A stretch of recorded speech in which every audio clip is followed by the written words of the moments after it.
Hi ಎಲ್ಲರಿಗೂ ನಮಸ್ಕಾರ. ಇವತ್ತು ನಾವು ಕಿತ್ತೂರು ರಾಣಿ ಚೆನ್ನಮ್ಮ ಕೋಟೆಯನ್ನು ಬಗ್ಗೆ ವೀಕ್ಷಿಸೋಣ. ಕಿತ್ತೂರು ರಾಣಿ ಚೆನ್ನಮ್ಮ 1778ರಿಂದ 1829ರವರೆಗೆ ಭಾರತದ ಮೊದಲ ಮಹಿಳಾ ಸ್ವಾತಂತ್ರ್ಯ ಹೋರಾಟಗಾರರಲ್ಲಿ ಒಬ್ಬರು. ತಮ್ಮ ಪತಿಯಾದ ಮಲ್ಲಸಜ್ಜನ ನಂತರ ಕಿತ್ತೂರಿನ ರಾಣಿಯಾದರು.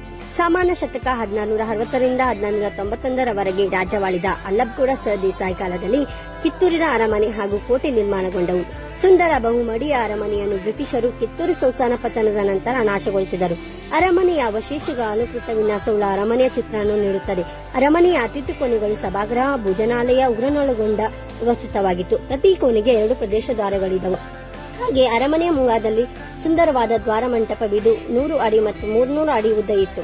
ಹಾಗೆಯೇ ಇಲ್ಲಿನ ಹಲವು ವಸ್ತುಗಳನ್ನು ವಸ್ತು ಸಂಗ್ರಹಾಲಯದಲ್ಲಿ ಪ್ರದರ್ಶನಕ್ಕಿಡಲಾಗಿದೆ.